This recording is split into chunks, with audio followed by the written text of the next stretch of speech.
La semana pasada estuvimos hablando sobre la Navidad, ¿recuerdan? Hablamos varios principios importantes, bonitos, que tienen gran validez para nosotros.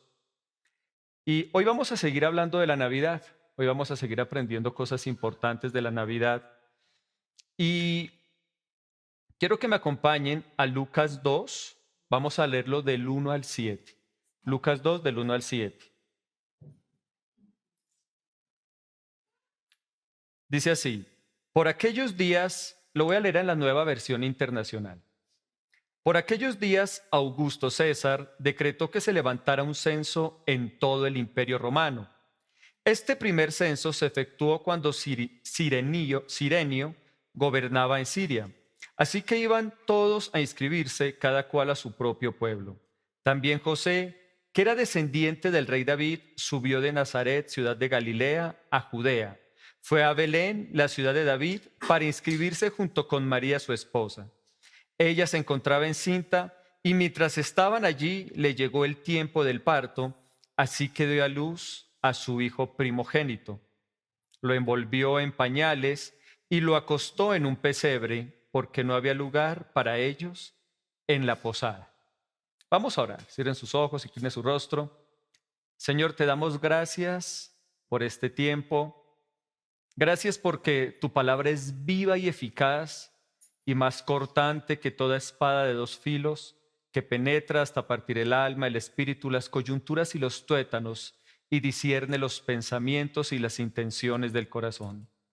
Tu palabra tiene todo lo que necesito, Señor, para tener una vida cada día más como la tuya, para parecerme más a ti, para tener una vida de bendición, para tener una vida de piedad. En tu palabra hay todo, Señor. Y hoy tenemos el privilegio de escuchar tu palabra y de aprender de ella. Háblanos, Señor. Háblanos profundamente. Que tu palabra hoy vaya a nuestros corazones, sea viva y eficaz, Señor, y produzca todos los cambios que va a producir en nuestra vida. Estamos dispuestos, Señor. Nuestro corazón está dispuesto. Espíritu Santo, te pido que tomes mis labios y que hables a cada uno de los que están en este lugar. Es en el nombre de Jesús. Amén y amén. Bueno, entonces, como les decía la semana pasada, aprendimos varios principios importantes sobre la Navidad. Ahora, algo que es muy importante es que todo lo que estamos aprendiendo, ustedes saben que ahorita está el 24 y yo sé que cada uno de ustedes se va a reunir con sus familias. Algo que es muy importante es que todo esto que estemos aprendiendo podamos en esa reunión con nuestra familia sacar un tiempo para hablar de lo que es la esencia y la realidad de la Navidad. Es bien importante que cada uno de ustedes, el 24, todos se van a reunir con sus familiares, ¿cierto? ¿Y cuántos tienen reuniones que son así bien grandes, que son como, mejor dicho, tienen familias grandes? Súper, exacto. Ese es el mejor día para que ustedes puedan extraer de lo que han aprendido, quizás la semana pasada, quizás de lo que les voy a enseñar hoy. No tiene que ser todo, no tienen que dar la predicación allá de 45 minutos a la familia, pero sí extraer algo bien importante, bien bonito, para que las familias recuerden lo importante de la Navidad, la esencia de la Navidad y lo que es la Navidad verdaderamente. Ahora, ¿por qué digo esto? Porque la Navidad es tan importante que el enemigo ha querido afectarla de muchas maneras. Tanto que hoy por hoy, cuando pensamos en Navidad, se piensa más en duendes, ¿cierto? En Papá Noel, en los renos, en los regalos que trae Papá Noel por una chimenea, ¿cierto? Escuché que Petro decía que él es elitista porque los pobres no tienen chimenea, entonces no les entra regalo. Entonces, pero sabemos que todo esto no es real. Sabemos que el único propósito de todo esto es desvirtuar el verdadero significado de la Navidad. ¿Y cuál es el verdadero significado de la Navidad? Cristo nació en un pesebre y fue el mejor regalo para toda la humanidad. Siempre recordemos esto. La palabra Navidad viene de natividad, que quiere decir que el nacimiento de Jesús en un pesebre, el mejor regalo. Y eso lo hablé mucho la semana pasada y expliqué todo lo bueno que el Señor nos trajo con su nacimiento. Ahora, ¿por qué digo esto? No sé si ustedes saben que por un tiempo ya volvió, tengo que decirlo. Ustedes saben que yo no tengo inclinaciones políticas ni me gusta nombrarlo, pero bueno, otra vez voy a hablar de Donald Trump. Antes de que él estuviera en Estados Unidos no se podía decir Merry Christmas, tenían que decir felices fiestas, porque no Christmas tiene que ver con Cristo. Y entonces no se podía hablar de Navidad ni nada por el estilo. ¿Por qué? El enemigo precisamente quiere eso. Navidad, diga felices fiestas, celebre lo que quiera, dé los regalos que quiera, hable de Papá Noel, hable de los duendecitos, pero no vamos a hablar de la realidad, que la realidad es Jesucristo. Y la realidad es el nacimiento de Cristo y el regalo más grande que el Señor nos dio. El enemigo siempre ha querido desvirtuar a Jesús. Juan nos dice en la palabra que en esa época se hablaba que Jesús no había venido de carne, ¿recuerdan? También entonces ahora nos quiere decir que Jesús nunca vino. Y hay personas que dicen que Jesús nunca vino, algo que es bastante difícil de creer. Hay demasiadas pruebas arqueológicas, demasiados manuscritos que hablan de Jesús. Y no solamente de los cristianos o lo que nos habla la Biblia. Aún un historiador muy conocido llamado Flavio Josefo, que fue de la época de Jesús, habló demasiado sobre Jesús, sobre quién era él. No viéndolo como el Mesías, obviamente, no como el Redentor, pero sí nos redactan y muchas más personas de esa época, aún entre ellos emperadores, hablaron de Jesús. Entonces podemos tener la certeza que nuestro buen Jesús vino a la tierra, nació en un pesebre, murió en la cruz y nos dio el regalo más grande, que es el regalo de la salvación. Y hoy vamos a aprender más y vamos a aprender precisamente del pasaje que les leí anteriormente. Entonces yo quiero que vayamos al versículo 1, Lucas 2, versículo 1. Dice lo siguiente. Ay, si me pueden regalar agüita, les agradecería mucho. Por aquellos días, Augusto César decretó que se levantara un censo en todo el imperio romano. Este primer censo se efectuó cuando Cirenio gobernaba en Siria. Bueno, lo primero que nos habla acá es de una persona que creo que fue muy conocida y él sí que también en muchos libros de historia y está muy presente, y es de Augusto César. ¿Cierto? Todos sabemos y hemos escuchado sobre él. Quizás nosotros más por el relato bíblico. Pero este fue un personaje bien importante y bien importante también para el Imperio Romano. ¿Quién me puede decir algo importante que haya hecho César Augusto? Hay una mujer de la que se habla muchísimo también en el Imperio Romano y se llama Cleopatra. ¿Sí la han escuchado? Cleopatra tenía su pareja que se llamaba, ¿cómo se llama la pareja de Cleopatra? Marco Antonio. Primero fue obviamente Julio César, pero pues él murió y luego fue Marco Antonio.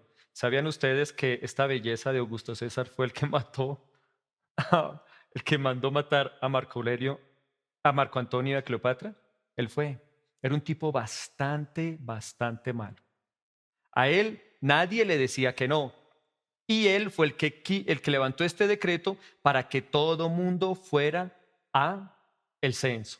Ahora, ¿qué vemos aquí que me llama la atención?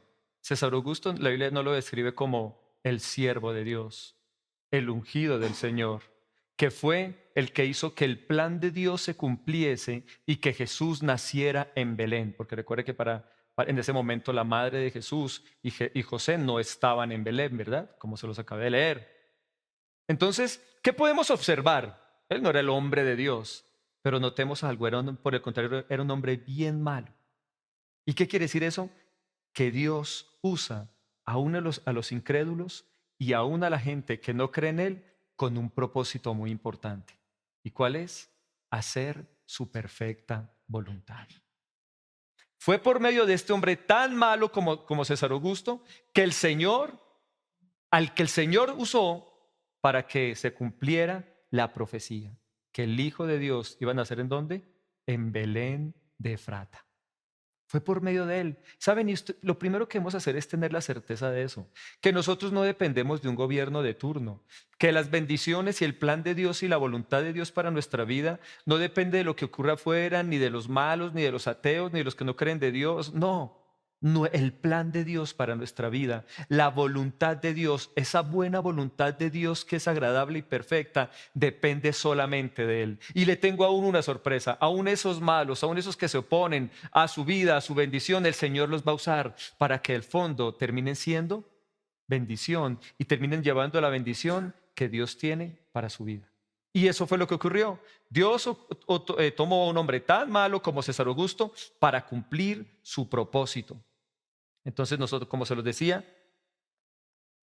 no dependemos del gobierno de turno, solamente dependemos de nuestro Padre Dios. Ahora, ¿qué más aprendemos acá? ¿Qué fue lo que hizo César Augusto? Un censo, ¿verdad? ¿Para qué hizo el censo? ¿Ustedes saben para qué hizo el censo? ¿Para qué se hacía el censo en esta época? ¿Cómo? No propiamente, porque eso ocurrió un poco más adelante, cuando llegaron los Reyes Magos y ahí sí le hablaron y él es distinto, es en otro momento. Pero el censo tenía un propósito en esa época y era saber cuántos adultos mayores hay, cuántas personas pagaban impuestos y de esa manera saber cuánto podían recaudar de presupuesto para todo lo que tenían que hacer en el Imperio Romano. Ahí dice que por todo el mundo, ¿verdad? Bueno, nosotros sabemos, obviamente, la RBR dice todo el mundo, la NBI sí dice por el Imperio Romano. Ahora, ¿qué podemos aprender de esto? ¿Qué podemos extraer de esto que estamos leyendo aquí en las Escrituras? Es importante aprender a hacer presupuestos en nuestra vida. La Biblia nos enseña, ¿verdad?, que a veces las personas del mundo son más sagaces y mejores que nosotros para administrar las cosas. Y en este caso eso era lo que estaban haciendo precisamente, un presupuesto. ¿Cuántas personas hay? ¿Cuántos adultos mayores hay? De acuerdo a la cantidad de adultos mayores, ¿cuánto impuesto podemos recaudar? De acuerdo a lo que podemos recaudar, ¿qué de lo que queremos hacer podemos hacer realmente? Y todo eso está muy bien. Y es importante. Y el Señor avala que tengamos esta característica, que nos preocupemos por presupuestar en nuestra vida. Jesús dijo en Lucas 14, porque ¿quién de ustedes quiere edificar una torre? Si quiere edificar una torre, no se sienta primero y calcula los gastos. Eso sí que es importante, mis queridos. Saben, yo tengo que reconocer por parte mía y quizás por las enseñanzas que recibí en el pasado, esto no lo hacía demasiado. Por Dios, presupuesto es negar la fe. Y todo lo hacemos por fe. Y por fe nos metemos en las vacas locas y comenzamos a gastar sin saber cuánto tenemos y de eso que tenemos cuánto en realidad podemos gastar. Y eso no es verdad. Aquí lo vemos con claridad. El Señor avala y lo dice. ¿Quién si quiere edificar una torre primero no se siente y calcula los gastos? ¿Quién si va a ir a la guerra primero no mira cuántos hombres tiene, con cuántos va a pelear y ahí sí ve si va a la guerra?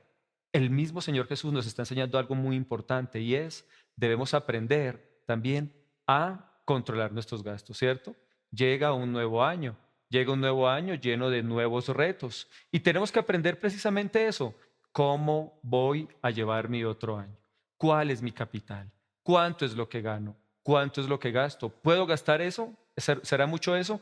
¿Puedo ahorrar? Es importante que todos aprendamos a tener un presupuesto. Como les dije, no fue mi virtud, no fue lo que aprendí. Casi que decir voy a presupuestar, voy a controlar mis finanzas, era decir, no estoy teniendo fe.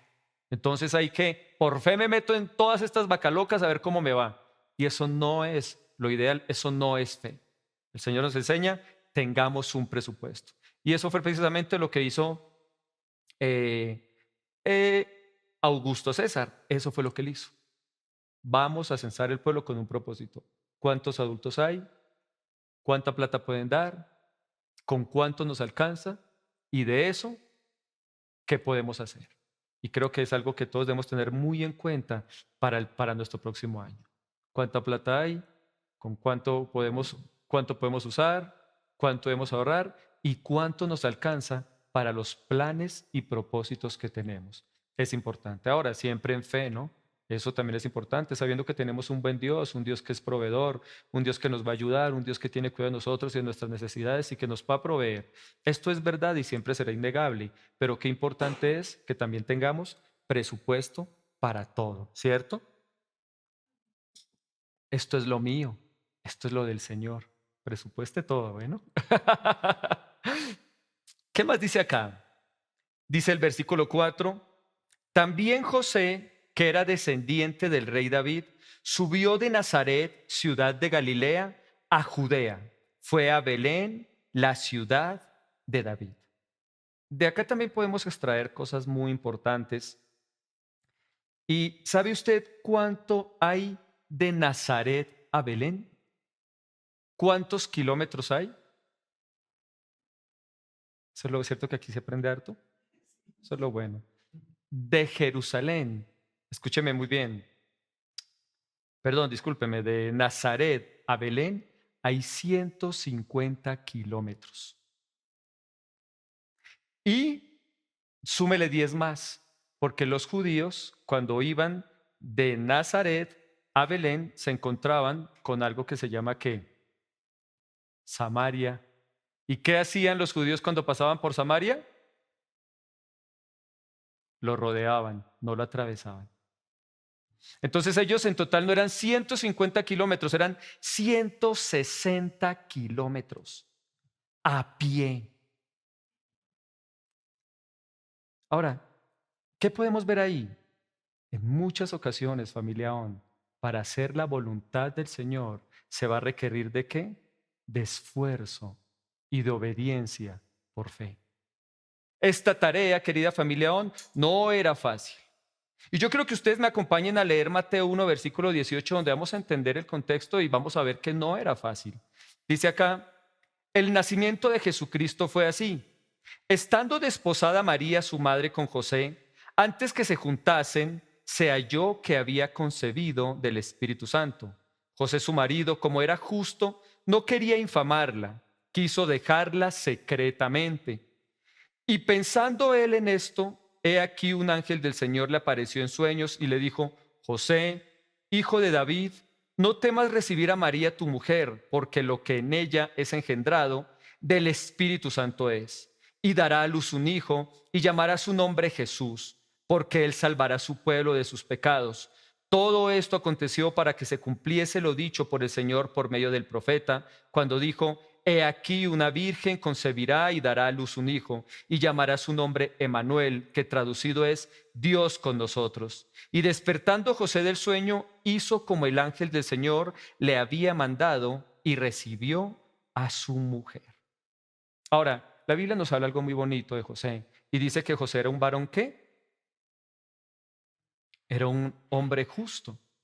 Pero note que aunque era un hombre justo, hubo un momento donde dijo, yo no quiero hacer esa parte de la voluntad de Dios. No me gustó. Ella está embarazada, llevarla hasta Belén, 160 kilómetros y aparte de todo, bastante difícil sería ir para mí solo y ahora con una mujer encinta. Se calcula que un hombre sano en esa época se demoraba por día, podía caminar 30 kilómetros. Entonces vamos sumando. ¿Cuánto se demoraría llegando allá? 3 por 5, 5 días. Pero piensa en una mujer embarazada. Piensa en la tarea. Y aunque era un hombre justo, no quería y sentía que tampoco podía hacer la voluntad de Dios. Querida familia, yo sé que todos aquí somos personas justas, pero hay momentos donde como que no queremos hacer la voluntad de Dios, ¿cierto? Uy, Señor, pero en serio, todos los domingos ir a la iglesia durante todo el año, sí, Señor, eso es como mucho esfuerzo. Uy, Señor, y hablarle a alguien de Jesucristo, yo que soy tan tímido y tan miedoso, arriesgarme a decirle a alguien que Cristo existe. Señor, pero en realidad ir y visitar a esa persona que no volvió para que se acerque a Jesús, ¿cierto? Pero ahora, ¿qué es lo ideal? Note que él no quería y dice que él aún se quería ir. Dijo, no, pues está de perlas todo, ahorita hay un censo, entonces aprovecho y me voy, me pierdo, nadie se dio cuenta, María quedó embarazada, nadie sabrá quién fue. Bueno, paticas, ¿para qué te tengo? Pero, ¿qué ocurrió en ese momento? Se le apareció un ángel del Señor. Querida familia ON, yo sé que todos somos piadosos y yo sé que todos amamos al Señor y somos justificados por la sangre del Señor, pero tenemos que reconocer algo. Hay momentos donde no queremos hacer la voluntad del Señor, ¿cierto? Hay momentos donde no queremos pagar el precio. Convocatorias para el equipo de servicio de ON, ¿verdad? Vamos a llamar a la gente que no ha vuelto. Vamos a... Y hay momentos donde no queremos pagar ese precio. ¿Saben qué debemos hacer en ese momento? Acerquémonos a la presencia del Señor. Recibamos de la fuerza para hacer ese plan que Él tiene para nosotros.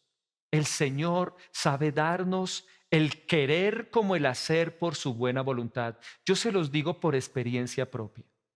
Oh, querida familia, ¿no es fácil a hacer obra? ¿Es fácil comenzar un ministerio? No. Hay ataques de afuera, hay ataques de adentro. Recuerden, no sé si ustedes se acuerdan, hace como un año que vino una persona que fue líder de nosotros hace muchos años, casi que literalmente a maldecirnos. Primero cogió a mi esposa mientras yo predicaba y le dejó el corazón completamente asustado. Mi hermano intentó hacer lo mismo. Y cuando intentó hacer lo mismo, el esposo le fue infiel, se enfermaron, se les acabó el hogar. Cierre esa cosa.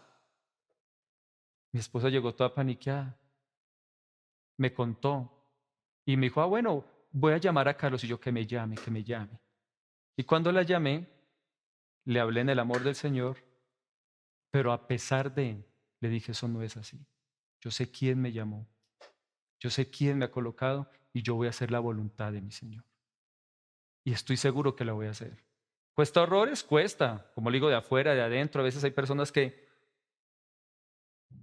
toman determinaciones que lo entristecen a uno también. Pero, queridos, la obra no se puede detener. La obra tiene que seguir. ¿Que va a costar? ¿Que va a ser fácil? Sé que no. Pero del Espíritu Santo y de su presencia recibimos la fuerza, recibimos la capacidad, recibimos todo lo que necesitamos. Y hoy yo quiero que usted pueda tener un tiempo para orar, que usted pueda ser sincero con el Señor y decirle, Señor, reconozco que como que tu voluntad estoy, en este momento estoy en modo José. Soy justo, te amo, pero estoy en modo José, no quiero. Y en el fondo también siento que no puedo. He fallado tanto, he cometido tantos errores. Si fuera por eso, yo soy el primero que no podría, porque todos cometemos errores. Pero el Señor en su perfecta voluntad, Él nos quiere usar. Él nos desea usar. Y Él puede hacerlo en nosotros. Note que después de la conversación que José tuvo con el ángel, dice, y despertando José del sueño, hizo como el ángel del Señor le había mandado y recibió a su mujer. Eso es lo que debemos hacer. Fortalézcase en el Señor. Búsquelo. Ahora también recuerde algo. ¿Sabe algo que lo va a motivar mucho? Es entender que la voluntad del Señor es ¿qué? Buena, agradable y perfecta. Eso también le va a ayudar para obedecer. Eso también le va a servir. Piensa en algo. Gracias a la obediencia de este hombre, gracias a la obediencia de José, y también quiero resaltar, aún gracias a la obediencia de María, María también le tocó durísimo, porque María se arriesgaba a ser apedreada, porque una mujer que estuviera embarazada sin un esposo corría el riesgo de morir apedreada. Pero ¿qué dijo ella? Señor, he aquí tu sierva, hágase conmigo tu voluntad. ¿Cuántos de nosotros debemos decirle eso al Señor? Señor, he aquí tu siervo, hágase conmigo tu voluntad. Me dé hasta donde me dé la dificultad, aquí estoy, Señor. Hágase conmigo tu voluntad. Sea como sean los momentos que tenga que vivir, el esfuerzo que tenga que llevar, aquí estoy. ¿Y cuántos quieren hacer eso con el Señor? ¿Cuánto lo van a hacer el próximo año? Señor, aquí está tu siervo. Y aquí estoy para hacer tu voluntad, Señor. Aquí estoy, Señor. Y si hay que esforzarse, lo voy a hacer. Y si hay que caminar la milla extra, la voy a caminar. Pero quiero hacer tu obra, Señor. ¿Sí lo vamos a hacer? ¿Quiénes lo van a hacer? Levanten la manito. Yo lo creo y yo lo sé. Busque esa fuerza en el Señor. José no la tenía y el Señor se lo dio. María también fue cuando estuvo con el ángel del Señor, recibiendo las palabras que el Señor le había mandado por medio del mensajero del Señor. ¿Qué dijo, Señor? Aquí está tu sierva, hágase conmigo tu voluntad. Qué bonita la actitud de ella, ¿verdad? ¿Sabe? Algo que también me llama la atención es que todos, tanto María como José, terminaron ¿qué? Obedeciendo. Y algo que es muy importante y que yo creo que familia nosotros tengamos presente es que en la gracia la obediencia también existe. A veces las personas piensan que en la gracia no hay que obedecer. Ay, yo no hago esto, por su gracia Dios me salva. Ay, tampoco hago lo otro, por su gracia Dios después me perdona después de que no le hice caso. Ay, bendita sea la gracia, gracia bendita. No, no, mis queridos. Por el contrario, Pablo decía, esfuércense en la gracia. La gracia, por el contrario, es el motor para poder hacer las cosas muchísimo mejor y para poder cumplir su voluntad mucho mejor. Déjeme explicárselo con algo que me pasó esta semana. Ustedes saben que yo tengo dos carros. Mi minivan, ese es el mío, y, y el Mazda, que es el que utiliza mi esposa. Pues esta semana con lo de mi pie no intenté. Saqué la minivan del parqueadero ahí con todo el esfuerzo del mundo y cuando metí el pie para hacer el cambio, no, me dolió horrores. No alcancé a llegar a la casa de mi mamá cuando me tocó volver. Y yo, no, no, no, no, no, no, no. Eso, mis queridos, es cuando yo hago las cosas en mi fuerza. Pero luego saqué el rojo que es automático. No necesito usar este pie y ese anda lo más de chévere. Y en ese sí me la he pasado súper. Eso es la gracia del Señor. Por eso la Biblia nos enseña, esfuércense en la gracia. La gracia es esa capacidad para poder obedecer mucho más. La gracia nos capacita para obedecer. Y la gracia tiene algo muy bonito. La gracia nos lleva a obedecer ¿cómo? En amor, porque somos hijos. ¿Cierto? Es como un hijo cuando su papá aleja su empresa, la va a cuidar mejor que cualquier otro porque es de él, porque se lo dejó su papá y si tuvo una relación excelente con su papá, pues mucho más. Esto es lo que mi papá me dejó, esto es lo mío, yo lo valoro, yo lo cuido porque es de mi padre. ¿Cierto? En la ley actuábamos como siervos y obedecíamos como siervos. ¿Y cuál es la característica de una obediencia como siervos? Obedecemos ¿por qué? Por miedo al castigo, pero no por amor. Y note que la obediencia de siervo es una obediencia que lleva a servir hasta cuando puedo irme, ¿cierto? ¿Cómo son las tiranías? Las personas sirven en esa nación ¿por qué? Por miedo. Pero tan pronto se les abre una puertica, allá llegan de Cuba a Miami, en balsa, allá pasan de Corea del Norte a Corea del Sur, como sea, pero siempre la gente cuando obedece por miedo lo hace porque toca, pero tan pronto puede dejar de hacerlo. Mas nosotros, los que obedecemos por amor, lo hacemos como con todo el corazón y nos fascina hacerlo. Y lo hacemos porque nuestro buen Jesús nos amó primero. Y por eso lo hizo José y por eso lo hizo María.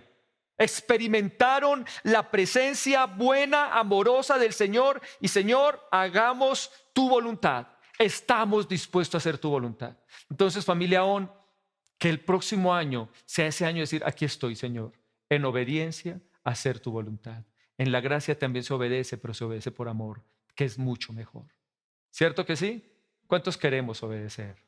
Obedezcamos, mis queridos, en todo. Si Dios me dice por ahí no se meta por ahí. Si Dios le dice no haga eso, pues no lo haga. Si Dios le dice quiero que hagas esto, hagámoslo con todo el corazón, porque al fin y al cabo en la obediencia a la voluntad de Dios siempre hay bendición.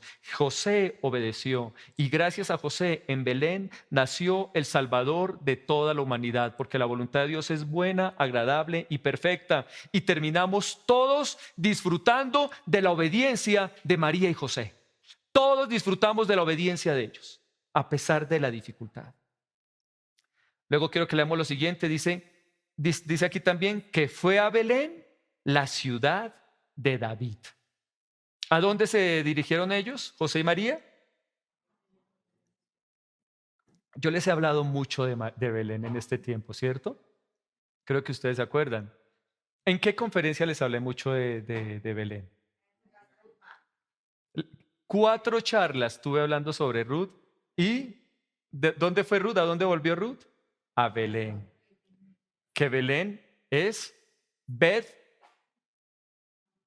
Bet, que quiere decir casa, Lehem, que quiere decir pan. Ahora, es bien interesante porque en el escrito hebreo, tiende a ser como de Oriente, también todo representa como imágenes. La palabra Bet es como un techito, que da a entender una casa. Y la palabra Lehem es tan maravillosa, yo se los enseñé en alguna ocasión que la palabra Lehem es la misma, como está escrita en hebreo, es la misma palabra para pan como para luchar. ¿Cómo luchamos los cristianos? Comiendo pancito, alimentándonos de la palabra. Es como nosotros luchamos, creyendo en sus promesas. Y la palabra nos fortalece, nos da vigor y nos hace capaz de vivir haciendo su voluntad. Y dice que él fue a Belén. Entonces recordamos que Ruth volvió a Belén y que en Belén se encontró con un hombre llamado Boaz, ¿cierto? Y de Boaz tuvieron un hijo. ¿Cómo se llamaba el hijo de Boaz? Yo también les enseñé eso. Obed. Y Obed tuvo otro hijo que se llamó Isaí. Isaí tuvo un hijo que se llamó David. Y todos sabemos que Jesús viene de David. Y por eso tenía que ir a Belén. Y quiero que me acompañen en un pasaje que está en Miqueas 5, versículo 2. Lo voy a leer en la versión 1960.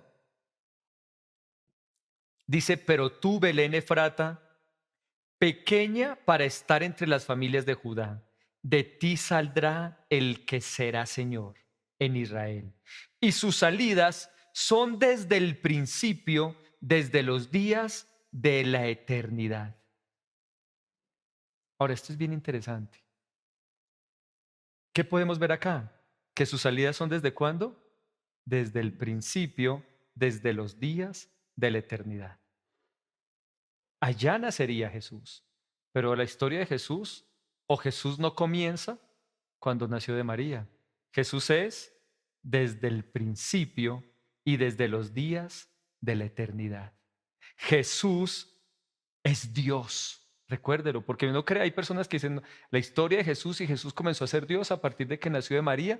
No, mis queridos, Él ya estaba desde antes. En ese momento tomó cuerpo y se hizo 100% Dios y 100% hombre, como lo hemos aprendido en muchas ocasiones. Pero Jesús es eterno. Jesús existe desde siempre y para siempre.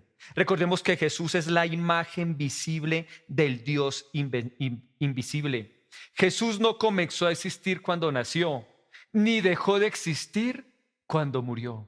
Jesús, después de morir, se sentó a la diestra del trono de Dios, ¿verdad? Sobre todo principado, sobre toda potestad, sobre toda autoridad, sobre todo nombre que se nombra, no solamente en este siglo, sino también en el venidero. Y nos colocó a nosotros, ¿qué? Somos la plenitud de aquel que llena todo en todo. Nosotros somos el cuerpo de Cristo, ¿verdad? Y tenemos toda la autoridad de Jesús. Jesús todavía, recordémoslo, Jesús está desde el principio y desde los días de la eternidad. Él es el alfa y el omega. Eso es bien importante también que lo tengamos bien claro. Y también dice acá, obviamente, pero tú, Belén de Efrata. Belén. ¿Belén quiere decir qué? ¿Cómo les dije? La casa del pan. Y acompáñenme a Juan 6, versículo 30 al 35, versión 1960. Le dijeron entonces, ¿qué señal pues haces tú para que veamos y te creamos? ¿Qué obra haces? Nuestros padres comieron el maná en el desierto, como está escrito, pan del cielo les dio a comer. Y Jesús les dijo, de cierto os digo, no os dio Moisés el pan del cielo, mas mi Padre os da el verdadero pan del cielo. Porque el pan de Dios es aquel que descendió del cielo y da vida al mundo. Le dijeron, Señor, danos siempre este pan. Jesús les dijo, yo soy el pan de vida. El que a mí viene nunca tendrá hambre y el que en mí cree no tendrá sed jamás. Eso es Jesús para nosotros, mis queridos. Él es nuestro pan de vida. El pan tiene una característica, ¿verdad? ¿A cuánto les gusta el pan? Les tengo una buena noticia. Hoy esto es, hoy en la casa, hoy vamos a comer pan. Hoy hay pancito. A todos nos gusta, ¿verdad? ¿Sabe? Y el pan satisface, ¿cierto? El pan nutre, el pan nos llena. Jesús es el único que llena nuestro corazón.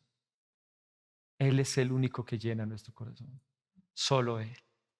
Solo Él puede llenar por completo nuestro corazón.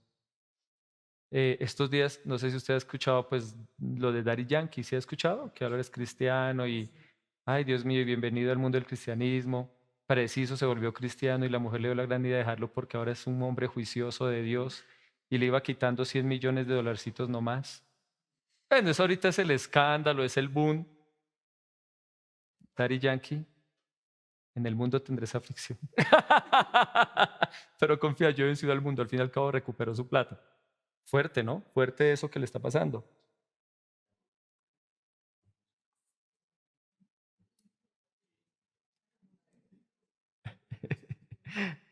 ¿Todos han estado pendientes de la noticia? Ay, muchas gracias.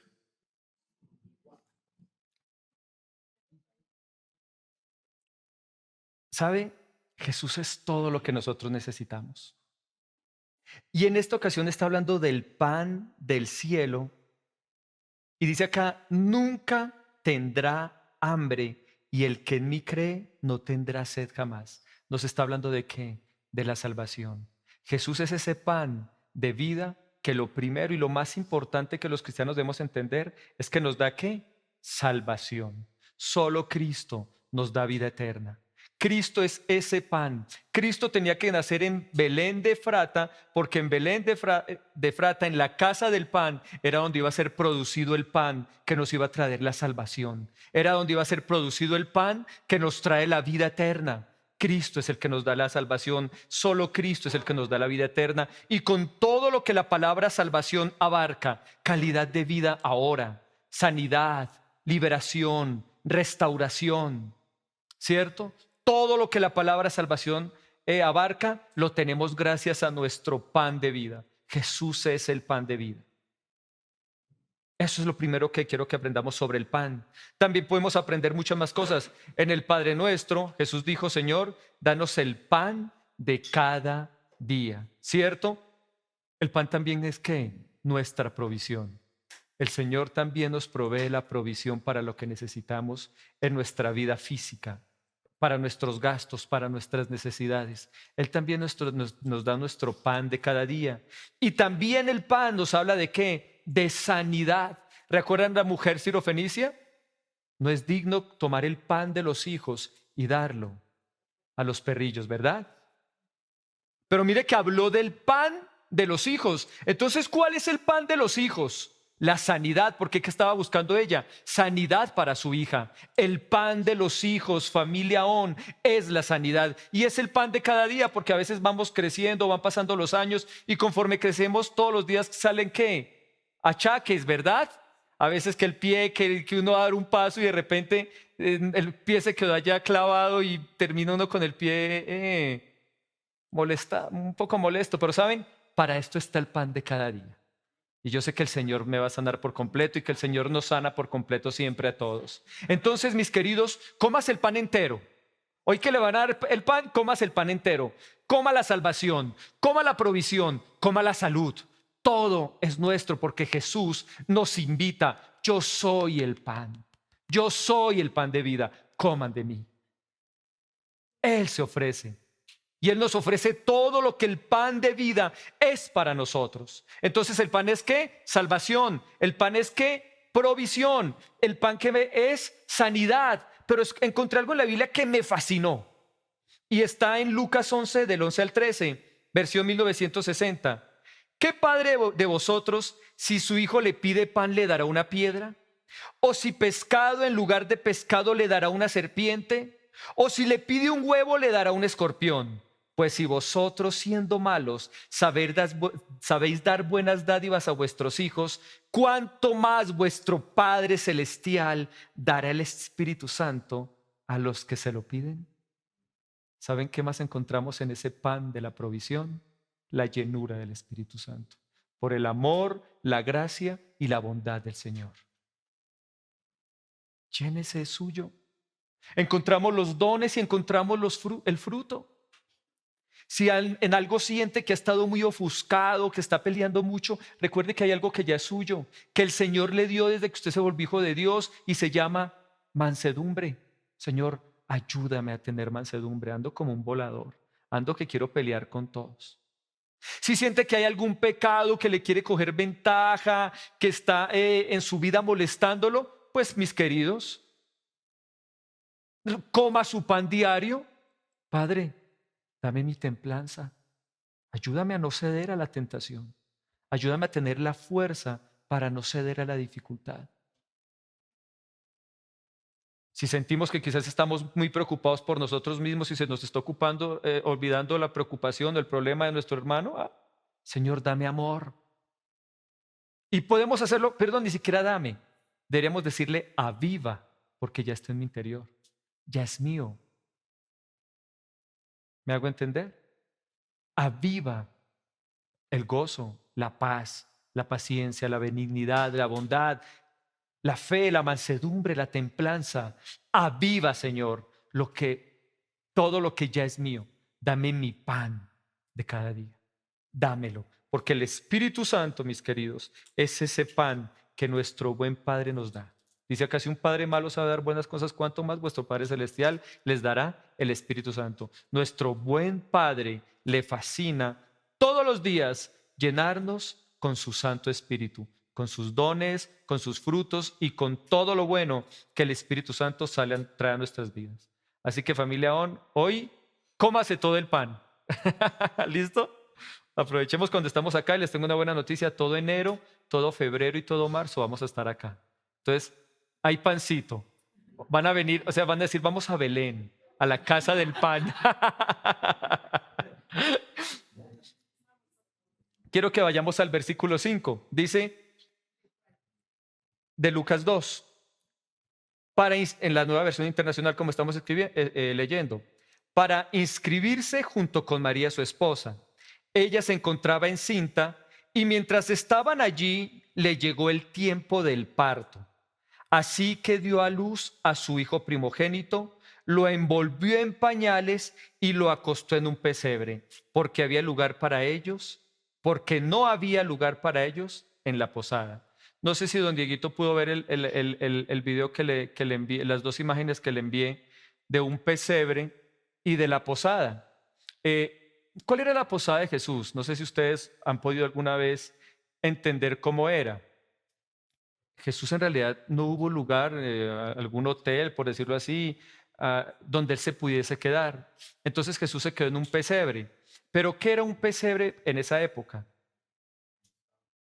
Era un establo, es verdad. Algunos eran en la parte de abajo de la casa donde los hacían. Pero si usted ve el de acá, y por el lugar donde estaba Jesús, recuerde que Jesús estaba cerca donde habían muchos pastores. Los pastores lo que hacían con sus animalitos era que buscaban ¿qué? Cuevas. Y en esas cuevas metían a sus animales para protegerlos del frío. Jesús estaba en una cueva.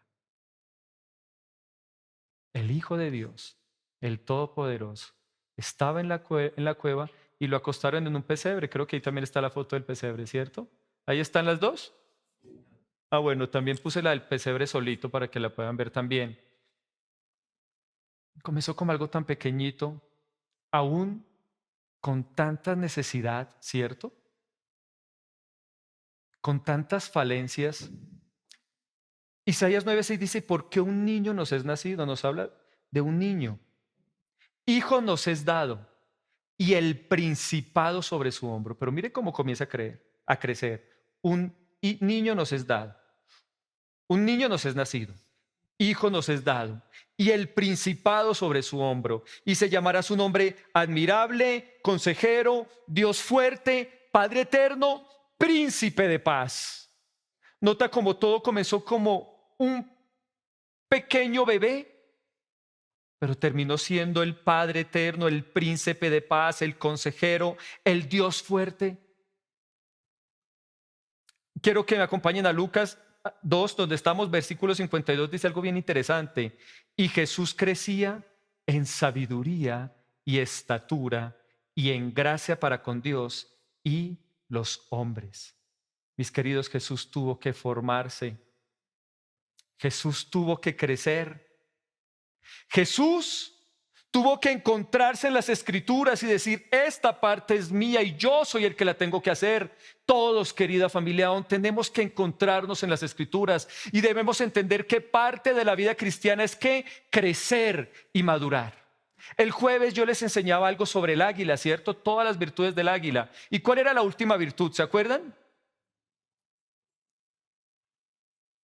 ¿Qué hacía el águila cuando el polluelo estaba grande? Le desbarataba el nido. Se lo comienza a desbaratar para que ya no quedara tan cómodo, para que ya le incomodara el nidito. Y cuando ya lo había preparado, él mismo lo empujaba para que el águila vuele y pueda experimentar para lo que fue hecha y pueda alcanzar las alturas que puede alcanzar.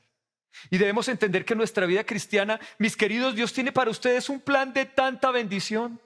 Dios tiene para odres nuevos un plan de tanta bendición, estoy seguro. Quizás ahorita lo vemos como un bebé envuelto en pañales, pequeño, indefenso, pero yo estoy seguro que el Señor nos lleva a crecer. El Señor espera que nos formemos y sé que el Señor va a hacer todo eso en nosotros. Él nos va a llevar a crecer. La Biblia dice, y recuerden que fue una de las palabras que Dios le dio a mi esposa para comenzar la iglesia: no menospreciemos los pequeños comienzos. De un bebé salió la salvación del mundo. Y yo tengo la certeza de eso, mis queridos. No menospreciemos estos pequeños comienzos. Saben, en el fondo yo los quiero y los admiro y los valoro mucho a ustedes, porque todos podremos ir a la iglesia donde ya todo está hecho, ¿cierto? Ahí donde ya simplemente tenemos que sentarnos, hacer parte de lo que vamos a escuchar.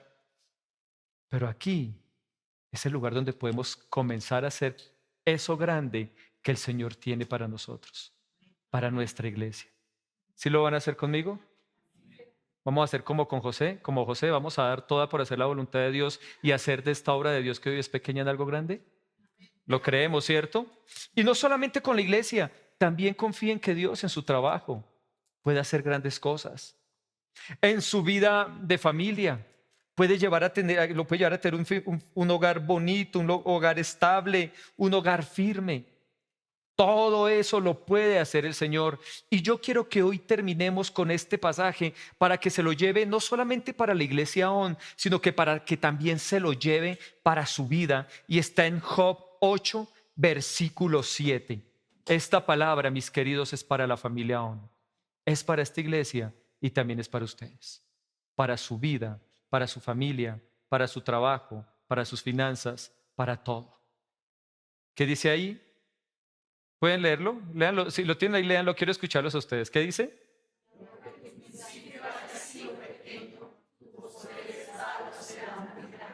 ¿Cuánto lo creen? Así va a ser. Así va a ser en todas las eras de su vida. ¿Sabe?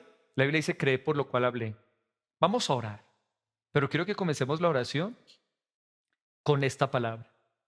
Y eso, en lo que usted siente que este principio ha sido pequeño, su postrer estado será muy grande. Señor, yo he sentido que mi hogar ha sido pequeño porque a veces siento que nos vamos a separar, que peleamos mucho, que las cosas son muy difíciles, que la armonía no se ve. Mi hogar va a ser un hogar muy hermoso, lleno de la bendición de Dios.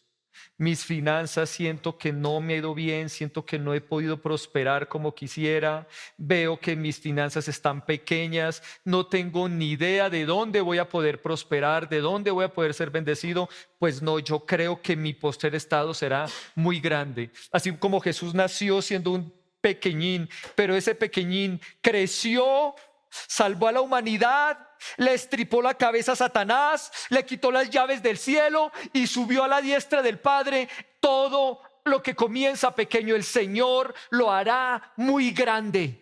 Y usted créalo hoy por completo. ¿Sí lo creen? Vamos a orar.